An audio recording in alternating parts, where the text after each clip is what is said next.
Welcome to A Fine Time, The Nanny Revisited. This is a podcast about The Nanny, where we recap each episode and then discuss, sharing our own unique take on each episode. I'm Bernadette. And I'm Debbie. Today we're talking about episode 3, My Fair Nanny. As usual, we're going to start with a brief summary of the episode. In this episode, Cece announces that she ran into Maureen Wentworth at Elizabeth Arden.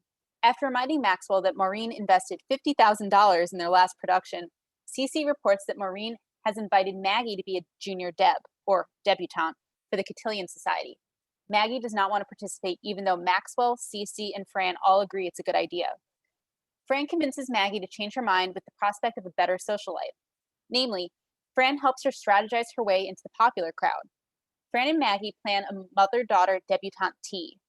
Cece tells Fran that she's grossly underqualified to host such an event, and Fran starts doubting herself. So she goes to Maxwell and Niles for reassurance, only to find out that they share the same doubts. Afraid that she will embarrass Maggie, Fran enlists their help so that she can blend in with New York society matrons. They try to change her accent, comportment, conversation, laugh, attire, and table manners. At the party, Fran is an entirely new woman. New hair, new style, new laugh, new voice, new accent. Maggie and her friends are less than enthused. Maggie convinces Fran to throw a party that Cece would hate, and so they go back to their original plan. Back to her regular, vibrant self, Fran is a big hit with Mrs. Wentworth, and the party is a huge success. Bernadette, do you want to add anything to my summary? No, I think that was a very thorough summary. Great, thank you. So, the first thing that I want to note is I think this is possibly the only episode where Cece actually knows Maggie's name. Oh, Uh, really? because there's a running gag that will continue throughout the series where Cece doesn't know the kids' names, and she will call them what she thinks are their names that usually aren't. So, like, Gracie is Little Lacey at one point. I can't remember what she calls Maggie or Brighton, but there are a number of different times where, there's where someone says something about, oh, here's a good example. I think it's actually in the next episode or in a not so distant episode where, uh, Cece picks up the phone and she says, "Oh, there's no Maggie here. Goodbye." And Max was like, "Maggie, as in, what about Margaret? My daughter." Oh, Cece just cannot remember the kids' names, despite the fact that she says that she loves them like they were her very own. Mm-hmm. There's another episode, I don't remember what season, where Niles um, shows her a picture of the family with Macaulay Culkin and points out that that's little Sydney. He's your favorite. Um, so yeah, so that's a running gag. And so here, to me, it was just so amusing that in one of the at the very beginning, Cece says, "Oh, I mentioned Maggie," and she knew Maggie's name. Well, I guess Maggie was going to be helpful for her. So she had more incentive to remember. I guess, but it's just amusing that in later episodes she doesn't remember the kids' names and Mm-hmm. cannot remember them, no matter how much she seems to try. Mm-hmm. Um, so I'll also mention that I don't know if you caught this, but Maggie protests that she has a social life, that she just went to the movies with Denise, Mm-hmm. and it comes out that Denise is the cleaning lady. I don't Yep. think we ever hear about Denise again throughout the Oh, rest of really? this series. We never meet her. Mm-hmm. There's a reference in a later episode to I can't remember the person's name, but a cook that they have that we also never meet. Um, so who we also never see, who got let go. So it's just amusing to think about how much larger the Sheffield staff could be that Mm-hmm. we don't know. Yeah. Yeah. Um, is there anything you want to talk about? I have a whole list, so I'll let you jump in. Okay.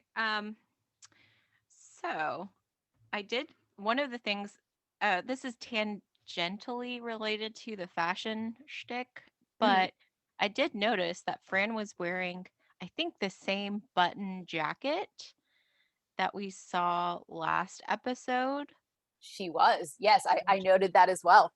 okay, yeah, because that was one of the first things I kind of noted. I was like, oh, this looks familiar. I'm pretty sure this is the same jacket as last time, which I appreciate because I mean, most normal people wear the same outfits. Like it's not one and done. That is true. So I appreciated that. Um, in general, you know, I kind of like the message of like actually be yourself type of thing. Obviously, the this episode is a play off of My Fair Lady, Yep. and so there's numerous like little references to that throughout.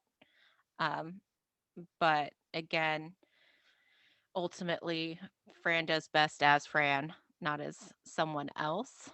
Um, but I thought it was interesting too how like Maggie, for all she's shy, but she's not afraid to make a scene because in the middle of the party when Fran is still like dressed up and using her new voice, Maggie just goes, "This is the worst party I've ever been to," and like storms out, and like everybody kind of looks, and which is, you wouldn't really expect for someone who is always portrayed as so shy.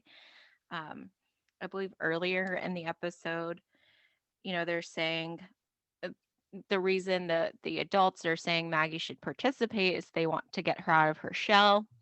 And Maggie's like, "I like my shell." And Right. like, if you get close enough, you can hear the ocean. Yep. Right. And being So anyway, it was an smart ass. interesting kind of thing where it's emphasized as one of her character traits that she's shy, not really outgoing. Um, and yet she also like can make a scene. No, I didn't think of it that way, but you're absolutely right. Um, on that note, with her trying to come out of her shell, what did you think of Fran's advice on infiltrating a clique? You know, there's the most popular girl. She's pretty. She's gorgeous. She doesn't need you. Find the low man on the totem pole and make your move. She'll be grateful to have someone to listen to her. Um, and then there's also the comment, unite against. It's always good to unite against a common enemy. A gym teacher is a good choice. And Maggie says something like, "You make this sound like a war," and she says, "Oh, this is worse than war. It's worse than war. That's just hell. This is high school." Uh-huh. What Yeah. did what did you think of that? Um, you and I didn't know each other in high school. Um, were you one of the popular girls? Ha. um, I had a really great friend group. And I feel for the most part, I don't think my high school was as cliched as you see portrayed in like TV and movies. Because definitely there were people who are considered popular. But I mean, uh, they were they were fairly nice, I guess, or at least, in my bubble, like I've never had a problem with them, and I was very happy with my group of friends. Um, so like I feel like I don't have the cliched high school experience. Um, and so I also never felt the need to try to go out of my way to be popular because I Hmm. had a very good friend group as it was. So I don't know. How about you, Debbie? Oh, What were you like in high school? I was definitely not popular. I was a nerd. Most of what I did was study. I had, you know, my best friend, and then I added a few other, well, one other very close friend, but um, both of whom I'm still very close with. Um, but to your point about how you didn't think your high school was as cliche as is represented on television, I've thought about that somewhat as an adult. That high school doesn't look anything like the way it's represented in mass media, or at least it didn't. My high school looked nothing like that. Hmm. Um, I I don't think I don't think I tried to infiltrate a clique or anything like that. But I thought the advice was actually quite interesting in that, find the low man on the totem pole and make your move, because she'll be grateful to have someone to listen to Hmm. listen to her. And I think that's right. I think that's, basic human instinct to want to feel close to people and to have someone to confide in. And if you're, as she put it, the low man, no one's listening to you. Hmm. Um, so Yeah. Well, I thought it was interesting too because she said that and then she was saying like the three topics, you know, Hmm. that you can use for making a friend are boys, clothes, and Bobby Sherman. Yep. And then Maggie's like, "Who is that?" And she's like, "Okay, Marky Mark." And so this is kind of cheating a little. It's kind of getting into a shtick, but it's just so funny again the references and how they age. Correct. Um, I know who she's referring to with Marky Mark. Do you? I had to look him up Okay, because I did not. I that's also Mark didn't know. Wahlberg, right? Yes. Yeah. Okay. And of course, these days we think of him more as an actor than whenever he was like a singer back in the 90s. Um, Yeah. I mean, I also didn't know who Bobby Sherman was either. So, yeah, I don't think I do either. we'll talk more about our notable New Yorkers later. But back to the portrayal of friendship. Cece has this really great line after she's, torn Fran apart, saying that she's, grossly underqualified. She says these women are vicious, backstabbing, judgmental harpies. I know because they're my closest friends. Mhm. And there's just something about that, made me think of that expression with friends like that, with friends like those, who needs enemies. Mhm. Um, The whole frenemies thing. exactly. And then also, the way the New York society matrons are portrayed. I think it was Niles who called them stale, pretentious snobs, or something Mhm. like that. Um, they didn't seem as stale or pretentious or snobby as they were painted, Yeah, I agree. especially at the end where, Fran has come out as herself, and she's Mhm. in, she has her big hair and she's back to her regular accent. Mrs. Wentworth seems to find her delightful. Yeah. Yeah, I agree with that. Yeah, Um so she obviously still Mrs. Wentworth still referenced that her family can be traced back, to the Mayflower. right. Um but Fran, she's joking like, "Oh, without the hat cuz Mrs. Wentworth's outfit had a collar and a big belt." Right. The big "Oh, without buckle. the hat, I didn't put that together." Right. So in terms of like Mrs. Wentworth still does reference her family lineage, but Hmm. when Fran, mentions that, well, her family came over and their name was changed at Ellis Island, so they have no idea, who they Right. were before.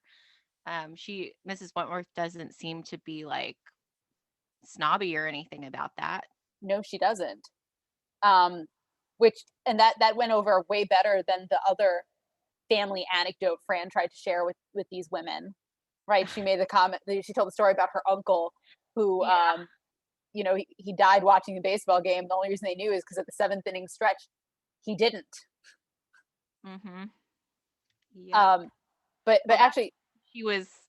What was funny about that is that that's when she was still dressed up with a different voice. correct. So she was trying to make it sound sophisticated, and yet it was kind of a morbid. It was a total failure. Yeah. Back to the Ellis Island point. There's an episode coming up where Fran makes a similar joke about her family. I won't give the context, but Grandma Yetta does something that um, is concerning to Maxwell, and he says something along the lines of, "Well, she's your grandmother." And if I think it's the episode I'm thinking of, but Fran says something like, a woman coming out of Russia with the old country or Russia with a dining room table strapped to her back. She could be anybody's grandmother, or something like that. Um, so yeah, it's interesting that she plays off that. Hmm. What did you think of the appropriate conversation topics for high society, the weather, current events, and literature? Well, I mean, the weather I think is always applicable if you're trying to figure out something to talk about with someone. Um, I thought it was funny when they were Niles and Maxwell were saying that to Fran. She's like, "Oh, I'll take literature for 100, Alex." So there was like a nice little Jeopardy reference there. Um, I mean, obviously, I would hope that they talk more than just that, but you know, Well, I so I, I would be curious actually to talk to Fran about literature, especially since she made that comment. true. Uh, but Um, obviously, she didn't necessarily stick to those, even when she was dressed up with the new voice, because as you just mentioned, she had that, um, you know, family story about her uncle. right. So, so yeah. And the comment about the cucumber seeds being removed to prevent gas. Yep. Niles is like, that's not why do you need to go to flatulence to That have obviously that was like where, these things were not broad enough. So obviously that's where you go. Um, Mhm. I will say that whenever, with the suggestion of the weather, I automatically think of, I think it's the importance of being earnest, where one of the characters is talking about the weather and the response is, I always feel like when someone's talking to me about the weather, they're truly talking about something else. Oh. So I totally butchered the quotation. So Mhm. I apologize, but there is a scene in which there is a comment like that. And so whenever someone wants to talk about the weather, that's sort of what I think about. Like, what are they really trying to talk about? Hmm. Um, Interesting.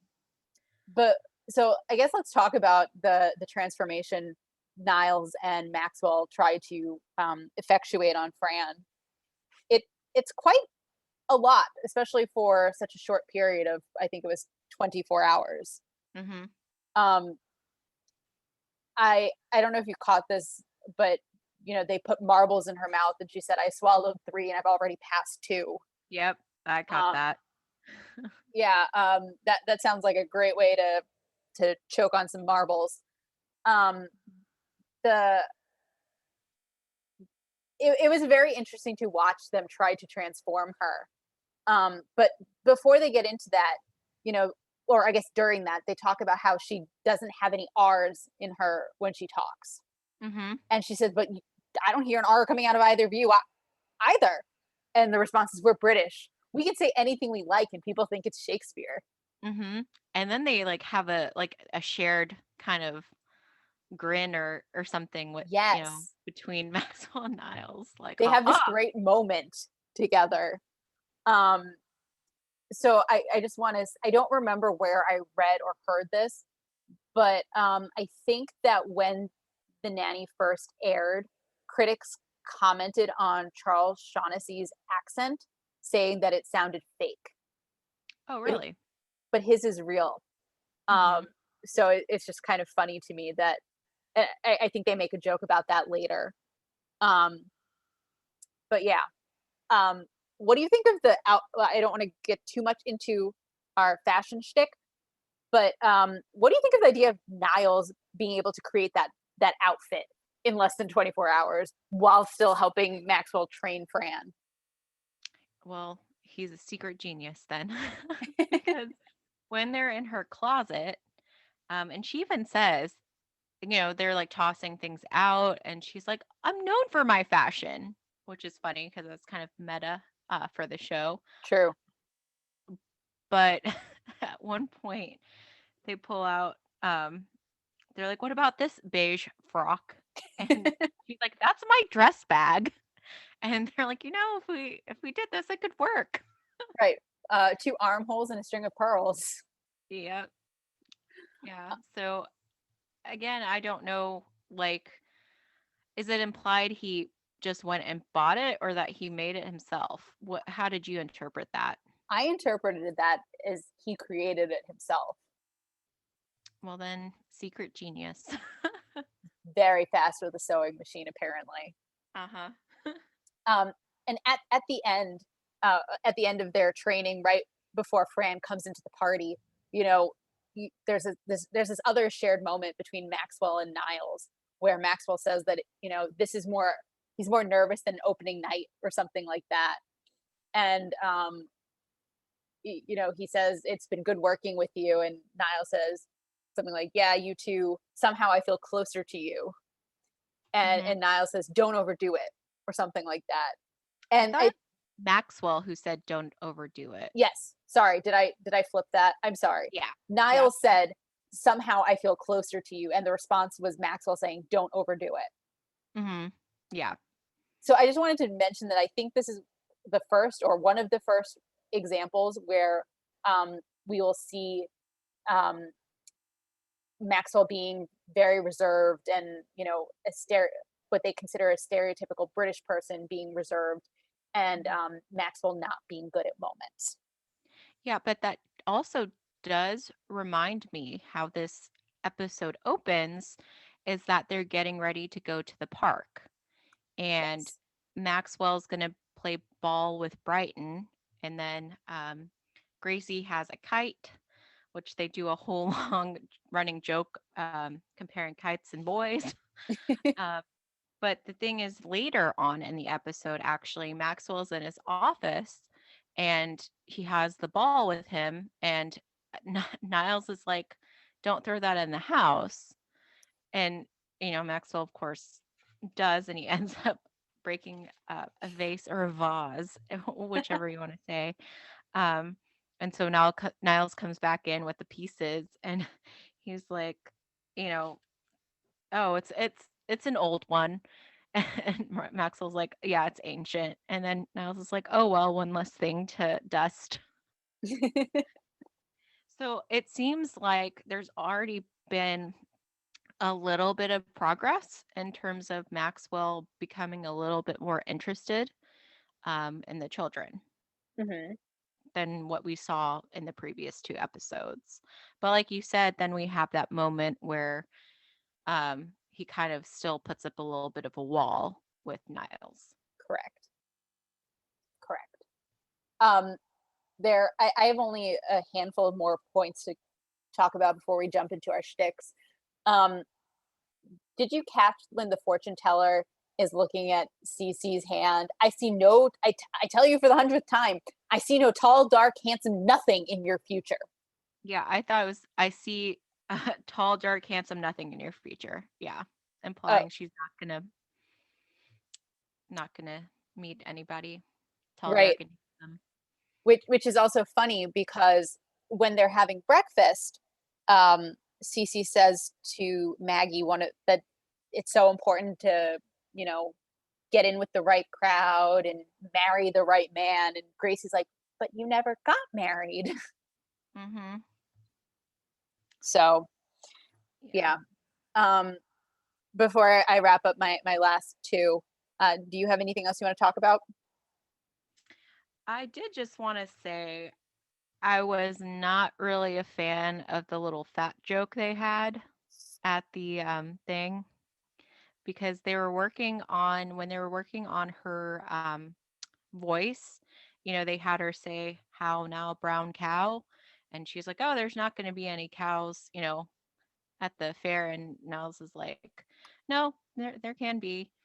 And then so at the actual party, like a larger woman walked by in a brown um, dress, and Fran said that phrase in her new voice. And I know what they were trying to do, but that fell flat for me. That's fair. That's fair. Um, so I want to mention that she references cousin Ira and his bris. We'll talk about what a bris is when we get to our Yiddish cup. But we do meet cousin Ira later in the series, and cousin Ira is a very notable character. Oh, Okay. minor, but very notable. Uh huh. Um, and the last thing I wanted to talk about is Brighton, uh, for lack of better words, hitting on Cindy Wentworth, and then I he's what 10, Yeah. and he's offering to like take her home in the backseat of the limo, just the two of them.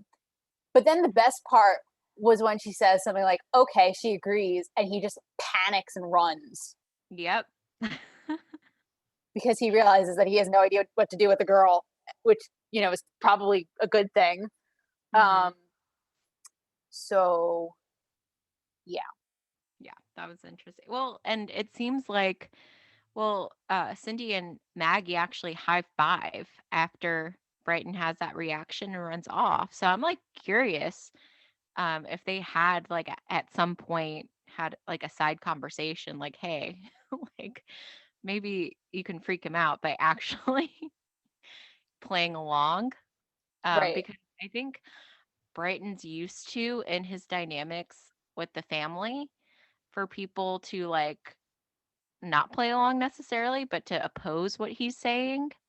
And Mhm. so I think it threw him off for sure to be for someone to be like, "Oh, okay." And then he's like, "Oh, wait, no, I don't know what's happening here." Right. Um, yeah. Um, we will see more of um, Brighton growing up and Mhm, his interest in girls um, evolving. So, mhm. do you want to jump into our notable New Yorkers? Sure. All right. Um, so I totally missed the Alex Trebek reference. So good ear. Mhm, The first one was Aladdin, who is a fictional character. Um, mhm, Yasser Arafat. That's all. They're both mentioned in the breakfast scene, I think. mhm, You've already covered Bobby Sherman and Marky Mark. mhm. Um, Barney Yeah. and Ted Koppel. Uh-huh. The two Gracies torn between. The, Uh-huh. the tops. Captain Stubing. Did you know who that was? I don't think I even caught that in when I was watching the episode. So that's where after Fran says that she's moved in a lot of exclusive circles, she even sat at the captain's table on the Carnival cruise or whatever, and Mhm. Cece responds with this is not Captain Stubing or something like that. uh, Oh, okay. Captain Stubing was the captain of the Love Boat, according to Wikipedia, I believe. Ah, okay. Oh, actually, I take that back. According to cruiseradio.net. um, I also caught Kathy Lee, Uh-huh. the Kennedys, and Mhm. Mrs. Howell. Yep. Did I miss anybody? Um, I don't believe so. Excellent. Um, shall we go into Yiddish cup? And I kind of want to save fashion for last because of all the interesting fashion this week. Yeah. Yeah. Um, okay, so I've already mentioned a bris. That's the informal term for a brit milah, which means the covenant of circumcision. It's a ceremony that is typically performed on the eighth day after birth on boys to mark them as members of the community. Um, so that one's pretty simple.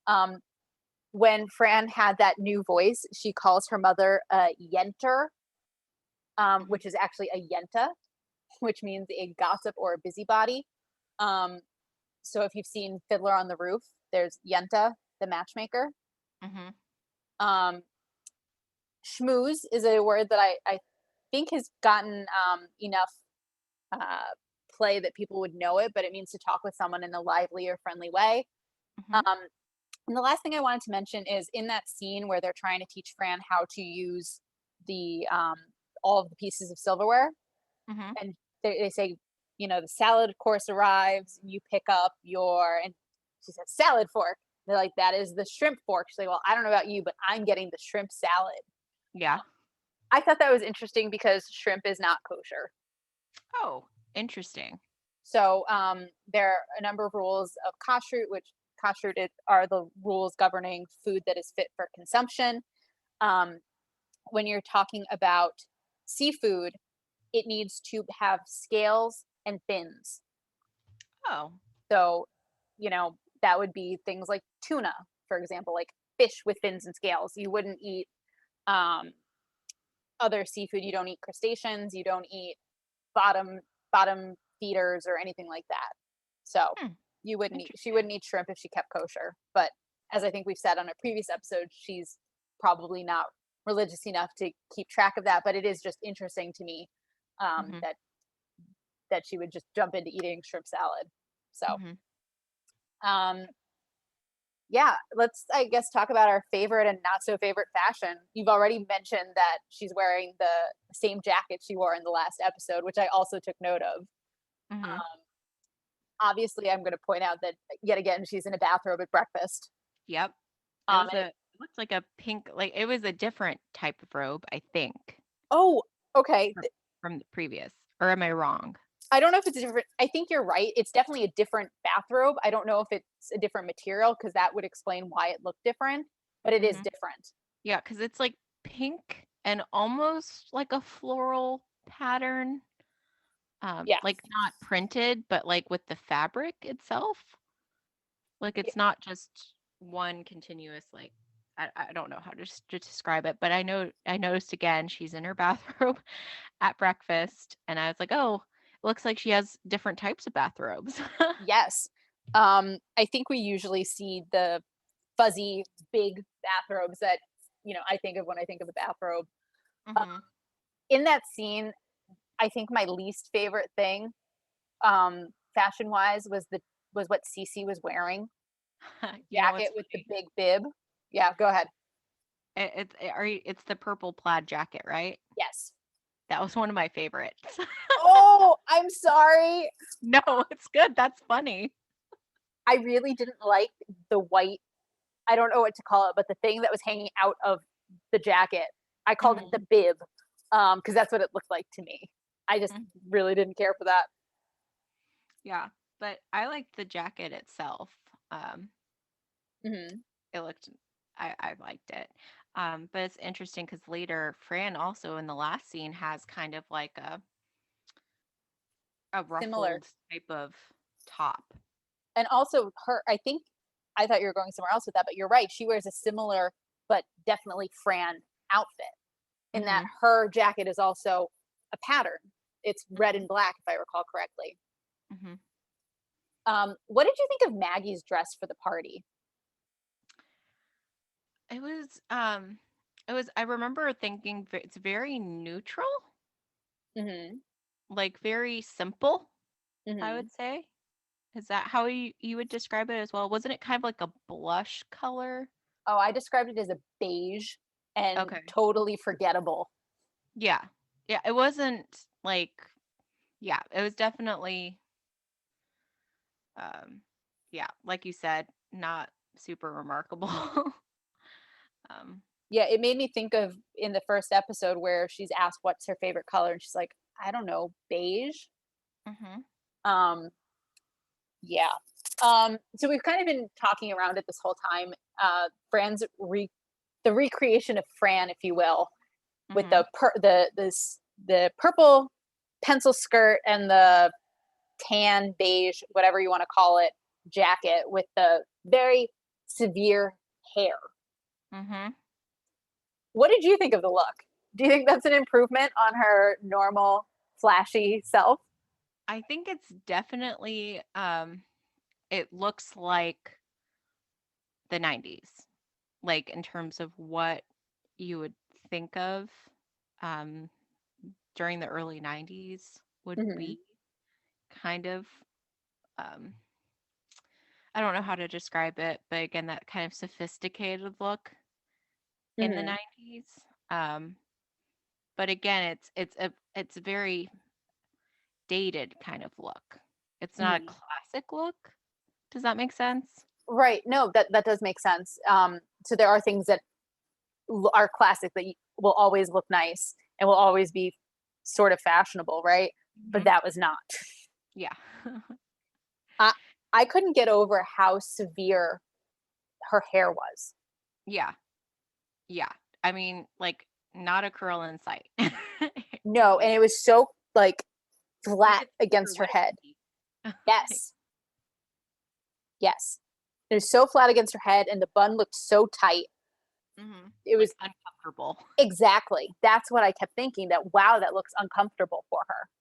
Well, and that's why it's interesting. Like the after she and Maggie have that discussion in the kitchen, and it's decided like Fran's best as she is, the first thing Fran says to Maggie is, "Well, help me take down my hair."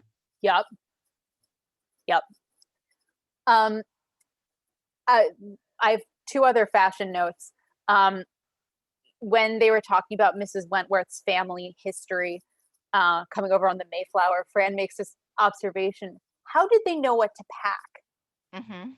There are no brochures. You're going to a new world or something like that. You don't know what the weather's going to be like. Hot. Right. And I think that's sort of a throwaway to get a laugh, because like, who would think of that? They were pilgrims, they were fleeing persecution. So fashion is probably the last thing on their minds. But when you take a step back from that, she raises a good point. I mean, obviously they're going to take what they have, but they had no way of knowing whether what they were bringing would be sufficient. Mm-hmm. Like, they did have no idea what they were going to. Mm-hmm. So, do you want to say anything else on fashion, or can I make one last observation? We'll jump into 90s nostalgia. You can make one last observation. Okay, so my absolute favorite item or outfit in this episode is the multicolored vest that Fran was wearing when Cece told her that she was grossly underqualified, and while she's doing the training. So that multicolored vest has actually been in the headlines recently, because back in June, Fran Drescher put it on, and there were news stories about her putting it back on, and that this vest had a life before the nanny, and um, Twiggy wore it in I think The Princesses or something like that. And so anyway, just when I was watching the episode and I saw her, and I was like, that's the Twiggy vest. And yeah, so I think it's delightful, and I thought it was great. Mm-hmm. So I guess that brings us down to our 90s nostalgia. I'll let you Mm-hmm. go first. Yeah, I think I've already kind of mentioned a lot of the things related to the 90s. Definitely some of the fashion is very noticeably 90s. Right. Again, the references, Marky Mark, all of that. And beyond that, I don't think I had anything that really stood out to me aside from, what's interesting is when Maggie's on the phone with Cindy um, Wentworth. Wentworth. And I mean, nowadays, I feel like if you're a teenager and you're trying to connect to someone, you're not going to be talking on the phone. You're texting or using social media. So it's just kind of, again, that throwback when people actually did use the phone to call people. Wow, I gotta say that went right over my head. But you're absolutely right. Um, I mean, along those lines, it's a house phone. Yeah. Mm-hmm. It's not a cell phone, because cell phones weren't prominent then. Mm-hmm. Um, that didn't even strike me as strange. But you're right. That is very dated now. Um, Mm-hmm. the one thing I caught was a reference to records. Oh, yeah. And at the time, how Gracie didn't even know what that was. Exactly, and it made me think of, it must be similar to like CDs today. Uh-huh. Like, if you were to talk to a teenager or someone and made a comment about, oh, I have their CD, or I like their CD, they'd be like, what are you talking about? Yeah, I burned a CD with all my favorite songs. Right, That was huge in high school. right. I mean, which was our generation's version of a mixtape, right?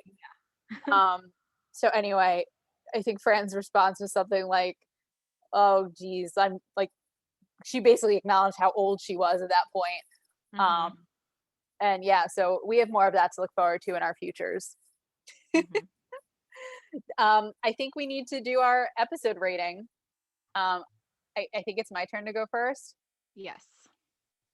So I'm gonna give it a 3. I I don't really care for this episode. Um, I didn't think there would be very much for us to talk about. Obviously, I'm clearly wrong yet again. Um, We can always talk, Debbie. True, we have the gift of gab, which is something that Fran will comment on in, I think, the next episode. Um, it's just not my favorite. When I do a rewatch, I don't make a beeline for it. Um, yeah, I mean, it's not terrible, but meh. Mhm.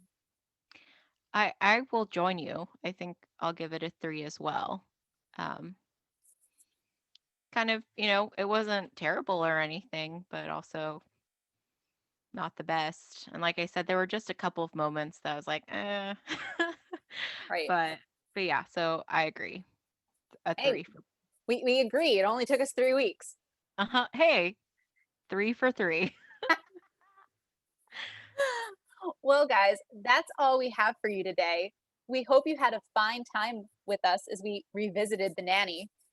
If you would like to reach us on social media, you can find us on Twitter at Nanny Revisited. You can also send us email at afinetimenannyrevisited@gmail.com. Have a great week.